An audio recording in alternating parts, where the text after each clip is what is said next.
नमस्कार दोस्तों, मेरा नाम है नीरू। खौफ की रात की चैनल पर आप सभी का स्वागत है। आशा करती हूँ आप सभी लोग अपने अपने घरों में स्वस्थ होंगे, मस्त होंगे। आज मैं आप लोगों के सामने एक ऐसी खौफनाक कहानी बताने जा रही हूँ जो हमारे ही मुंबई की एक जगह की है, जो बिल्डिंग खंडहर बन चुकी है अब। क्योंकि वह जो हादसा हुआ था उसके बाद से वहाँ पर आत्माएं भटकना चालू हो गई हैं। कोई भी वहाँ पर जाने से इतना डरता है कि क्या बताऊं, रूह कांप जाती है। तो मैं आप लोगों को यह कहानी पूरी तरह से बताती हूँ। बात सन 2000 की है। पुनीत और सुमित नाम के दो भाई थे।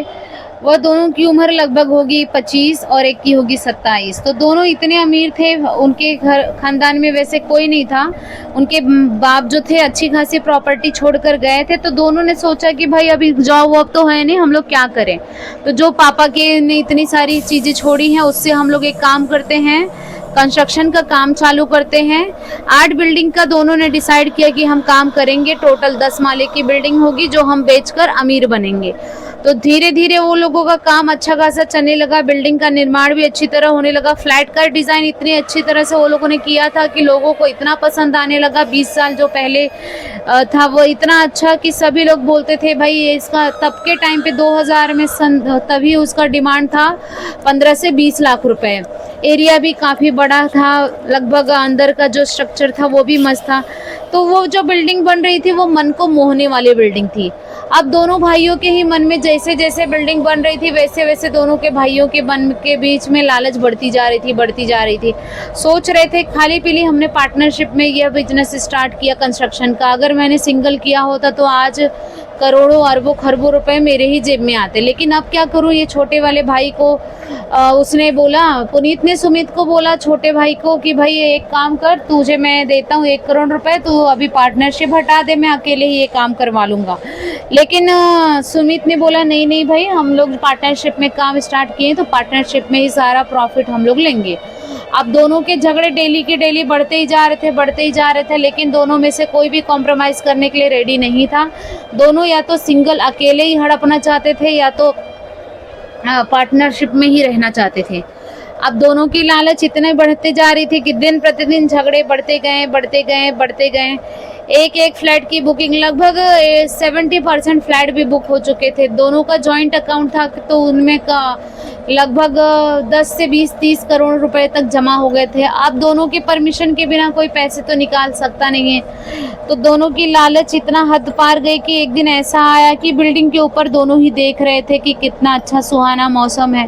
फिर पुनीत जो बड़ा भाई था सुमित को बोला, सुमित कितना अच्छा हमने काम स्टार्ट किया है, देख भाई इतना सारा फ्लैट भी बुक हो गया, सिर्फ 30% फ्लैट बाकी है जो बुक होना, वो भी हम बेच देंगे। तो हमारे पास इतने प्रॉफिट भी आ गए थे। पापा ने हमारे लिए छोड़ के गए थे 1 करोड़ रुपए, लेकिन हमने 1 करोड़ को बना दिया है 30 से 40 करोड़। तो जो सुमित था बोला हाँ भैया ये तो आप ठीक कह रहे हैं, तो अब क्या किया जाए। फिर उसके बाद देख भाई छोटे भाई, एक काम कर, तो पीछे हट जा, मैं तेरे को 10 करोड़ दे देता है, ठीक है। तो सुमित ने मानने के लिए रेडी नहीं था। उसके बाद जो हुआ वो आप लोगों को रूह कांप जाएगी। फिर पुनीत ने क्या किया, एक बड़ा सा खंजर निकाला, अपने भाई के पेट में 10 बार वार किया, गला रेता। उसके बाद उसी बिल्डिंग से उसको धक्का देकर उसकी जान ले ली।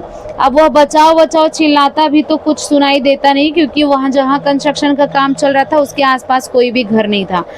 अब पैसे की लालच में पुनीत ने सुमित की जान ले ली। उसके बाद जो हुआ वह पुलिस तुरंत अगले दिन ही आई और उसको लेकर चली गई, उसके बड़े भाई को, और उम्र कैद की सज़ा हो गई।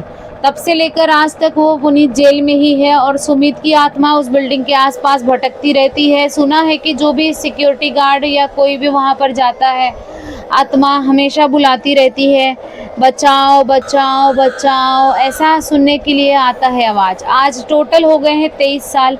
ना वह भाई जो था, दोनों भाइयों में से एक को भी वह बिल्डिंग नहीं मिला, क्योंकि उनके आगे पीछे तो वैसे भी कोई था नहीं। और वह इतना सुंदर बिल्डिंग जो है 8 माले की, वह पूरी की पूरी काली पड़ चुकी है। 20 साल होने आया लेकिन उसका जो मरम्मत है वह तो किसी ने किया नहीं। ऊपर से उसकी मजबूती एकदम अच्छी है। दिन में तो 2-4-10 लोग आपको आसपास दिखाई भी देंगे, लेकिन जैसे ही 6 बजता है उसके पास पे वहाँ पर कोई भी नहीं जाता, क्योंकि बिल्डिंग की लालच में उसकी जो आत्मा है वहीं पे उसके भाई की भटक रही है, सुमित की।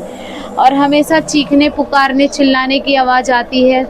बीच में कई लोग गए भी थे उस बिल्डिंग में रात के समय, और अगले ही दिन उन लोगों की लाश आई सामने। कुछ लोग तो ऐसे गायब हो गए रहस्यमयी ढंग से कि कुछ आता पता ही नहीं चला। फिर गवर्नमेंट ने वो 8 बिल्डिंग को एकदम भूतिया घोषित कर दिया है।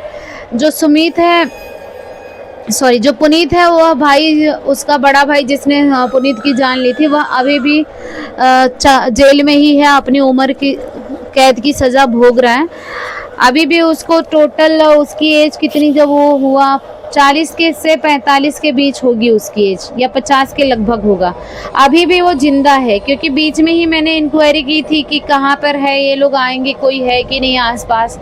तो वहाँ के लोगों ने बताया कि मतलब इनके खानदान में तो कोई नहीं है कि ये जो बिल्डिंग का मालिक हो। दोनों ही थे, तो दोनों में से तो एक ने एक की जान ले ली, एक उम्र कैद की सज़ा काट रहा है। अब सुनने में आया है वो हॉन्टेड प्लेस तो पहले से डिसाइड कर दिया है गवर्नमेंट ने।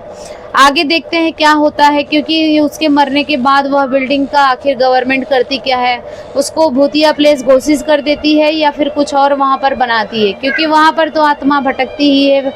उन सुमित की आत्मा रोज चिल्लाने, पुकारने की आवाज़ आती है। और कुछ यह भी लोग ने बताया था कि बीच में वहाँ पर जो लाइट वाइट था, आज से 15 साल पहले वहाँ पर शॉर्ट सर्किट हुआ था, जिससे वहाँ आसपास लोग गए थे, उनमें से 10-15 लोगों की मौत हो गई थी। टोटल वहाँ पर 20 से 25 आत्माएं भटकती हैं, जिसकी वजह से वो बिल्डिंग एकदम भूतिया ही घोषित कर दिया गया है।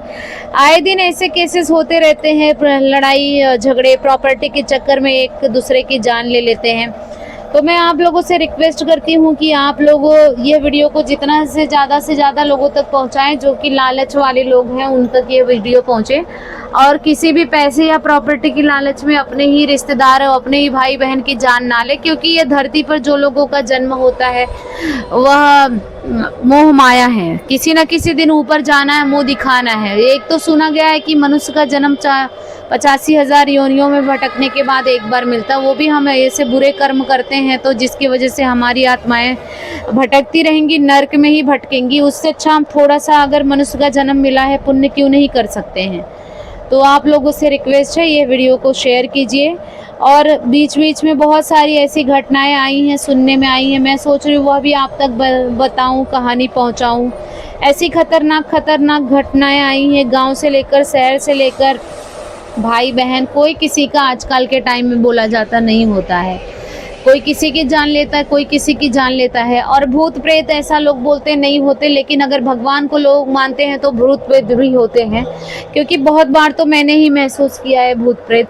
और वो बिल्डिंग की, जिस बिल्डिंग की बात कर रही हूँ, वहाँ पर मैं जा चुकी हूँ। दूर से इतना भयानक लगता है, इतना डर लगता है कि पास जाने की मेरी कभी हिम्मत ही नहीं हुई। बहुत बार मैंने कोशिश की वहाँ पर जाकर कुछ तो शूट करूँ अच्छा खासा। फिर मैंने मेरे फ्रेंड को भेजा था कि शूट करके लेकर आ। वह भी जैसे ही पास में गया, वैसे उसके कान में ऐसे सनसनाहट, चिल्लाने पुकारने की आवाज़ आई कि वह भी भाग कर आ गया। उसने बोला, दीदी मैं वहाँ नहीं जा सकता, क्योंकि वह सच में हॉन्टेड बिल्डिंग है। तो मैं आप लोगों से रिक्वेस्ट करती हूँ, कहीं पे भी घूमने फिरने जाते हैं तो ऐसे हॉन्टेड जगह से दूर रहिए, क्योंकि आत्माएं कभी भी कहीं पे भी आ सकती हैं। आप लोगों को यह बात तो अच्छी तरह पता होगी। और हर बार आपको बचाने वाला कोई नहीं होगा, क्योंकि तांत्रिक भी इतने हद तक बचा सकते हैं जब 1 से 2 या 3 आत्माएं हों। कभी कभी एक साथ से 10 से 20 आत्माएं हावी हो जाती है बॉडी पर, जिससे इंसान की जान चली जाती है। आशा करती हूँ आप लोगों को यह वीडियो अच्छी लगी होगी, तो शेयर ज़रूर कीजिएगा। आपके सपोर्ट से मैं आगे भी अच्छी कहानियाँ जो सत्य घटना पर आधारित है वह लाती रहूँगी। तब तक के लिए धन्यवाद, टाटा, बाय बाय।